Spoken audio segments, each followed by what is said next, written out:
એક હતો ખેડૂત, તેને 7 સંતાન હતા.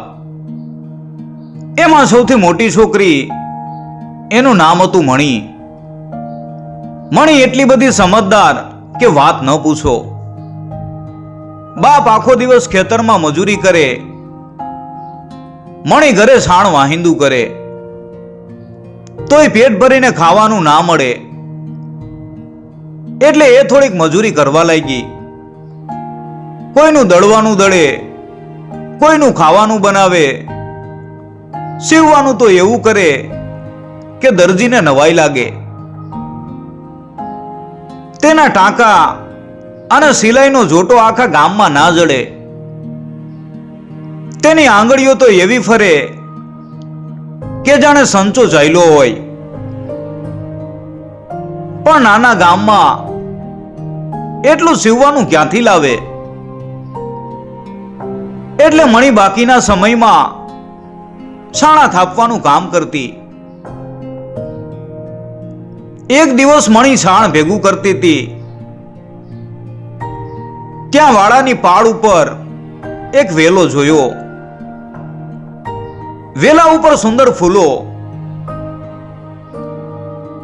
ફૂલ લઈને માળા બનાવીને ગળામાં નાખી અને ફરીથી છાણ ભરતી હતી. ત્યાં તો તબડાક તબડાક ઘોડાના ડાબલા સંભળાયા.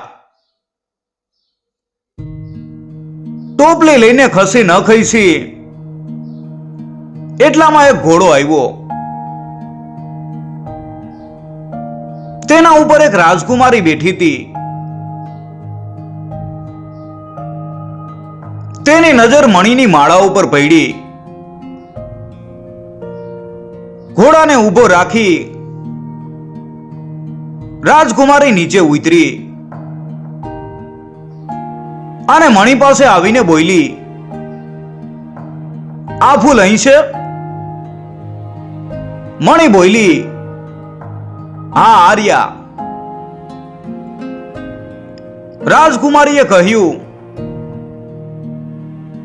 ચાલ બતાવ તો મને. મણી આગળ અને રાજકુમારી પાછળ.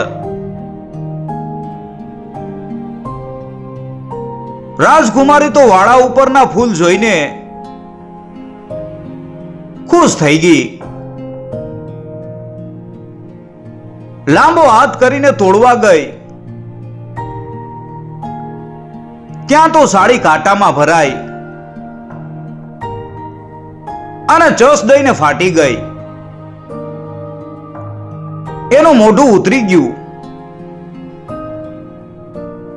મણી કે, લાવો બેન, હું ફૂલ ઉતારી દઉં. પાસે પડેલું ઝાડનું પાતળું ડાળખું લઈને મણીએ ફૂલ ઉતારી આપ્યા. રાજકુમારીએ આભાર માન્યો. પાછા વળતા મણી બોલી, બેન,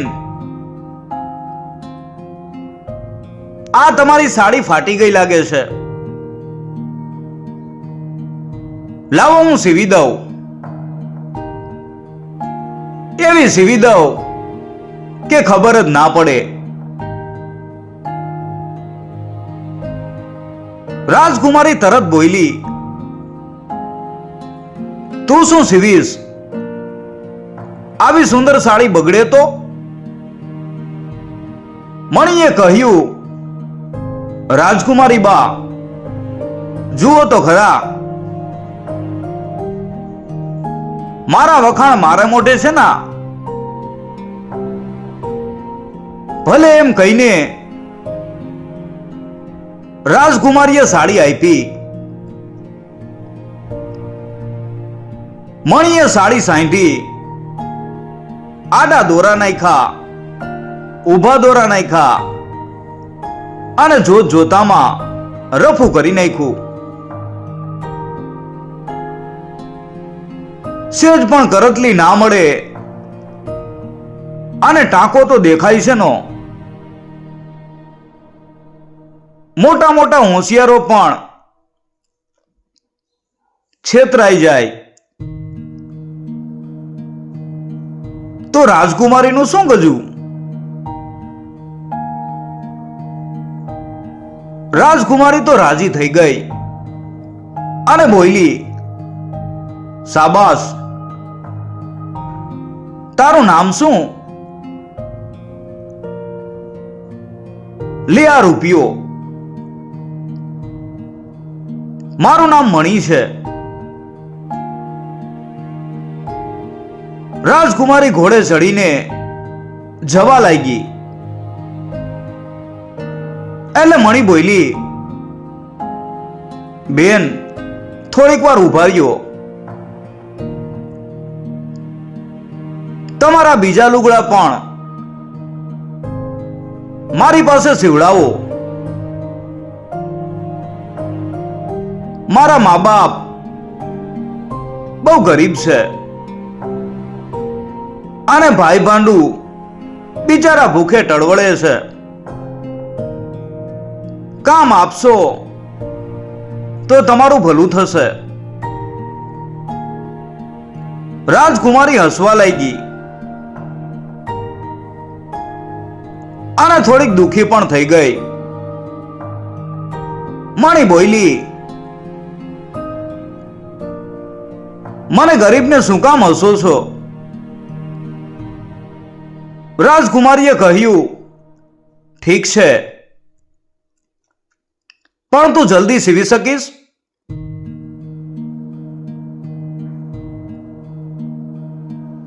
રોજ એક કબજો સીવી શકીશ? સીવી શકાય તો કાલે આવજે.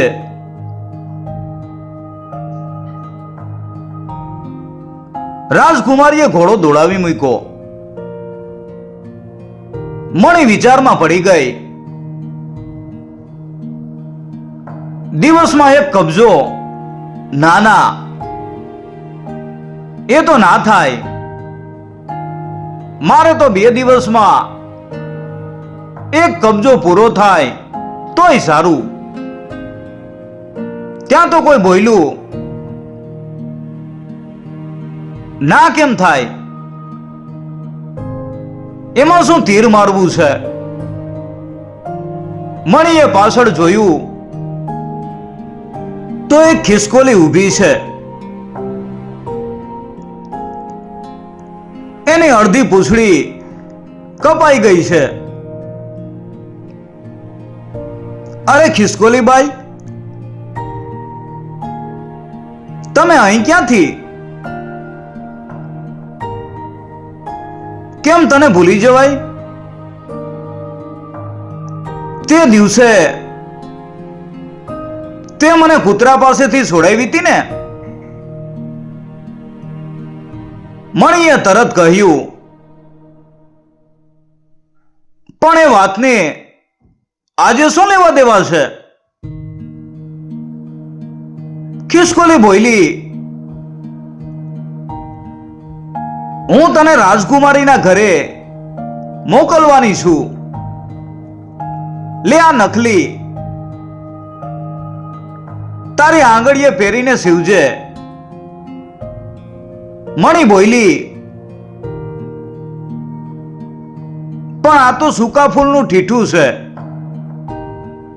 ખિસકોલીએ કહ્યું, ભલે એ ઠીઠું રહ્યું, હું કહું છું એમ કરજે. મણીએ કહ્યું કે એનાથી કેવી રીતે સિવાશે? કડક દઈને ભાંગી જશે. ના રે ના, એકવાર સીવી જોજે ને પછી મને કહેજે.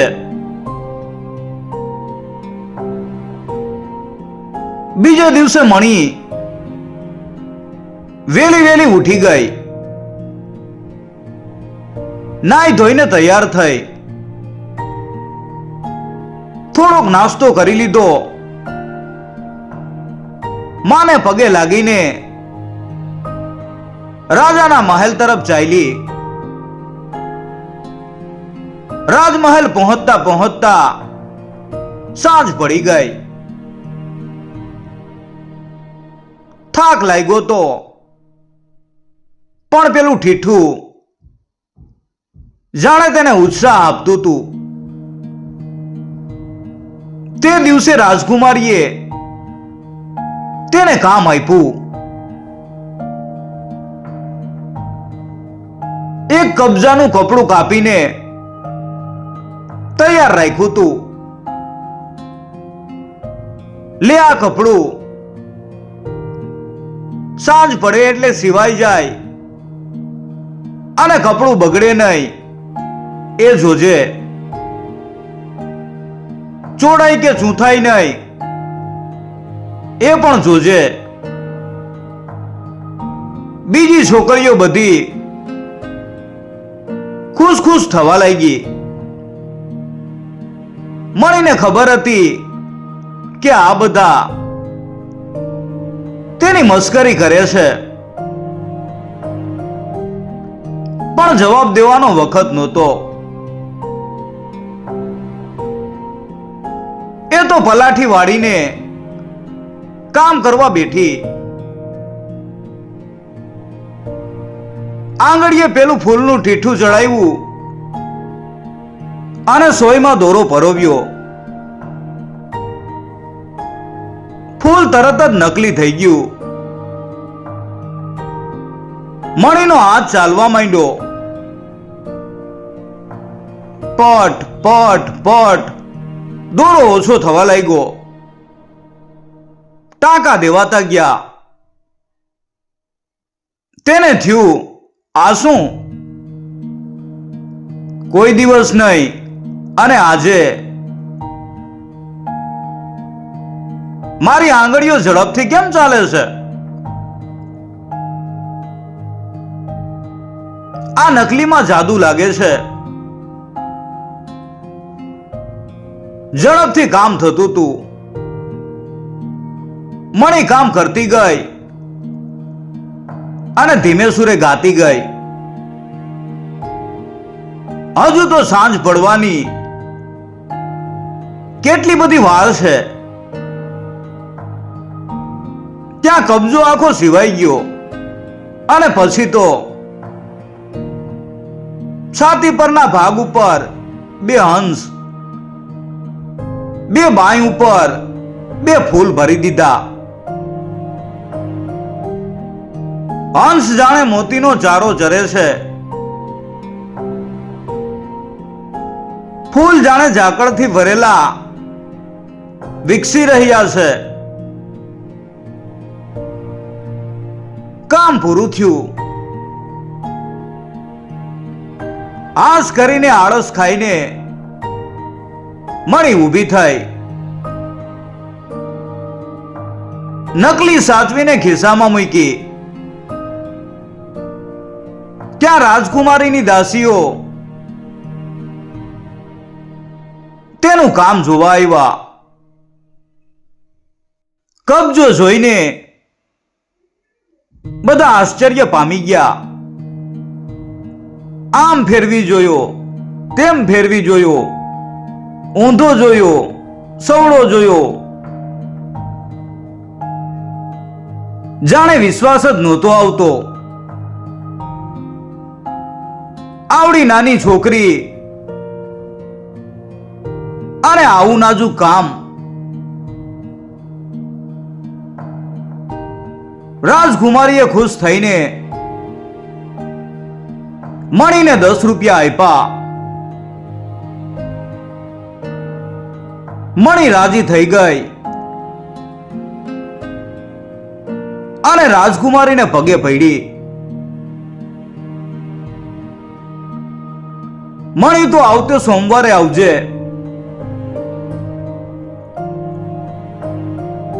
બીજો એક કબજો સીવી આપજે.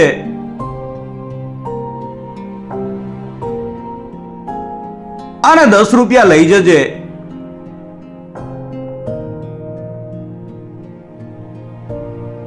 મણી રાજકુમારીનો આભાર માનવા લાગી. રાજકુમારીને પગે લાગીને મણી ઘરે દોડી ગઈ. જઈને માને ભેટી પડી અને બધી વાત કીધી. પછી ખાધું પીધું ને મજા કરી.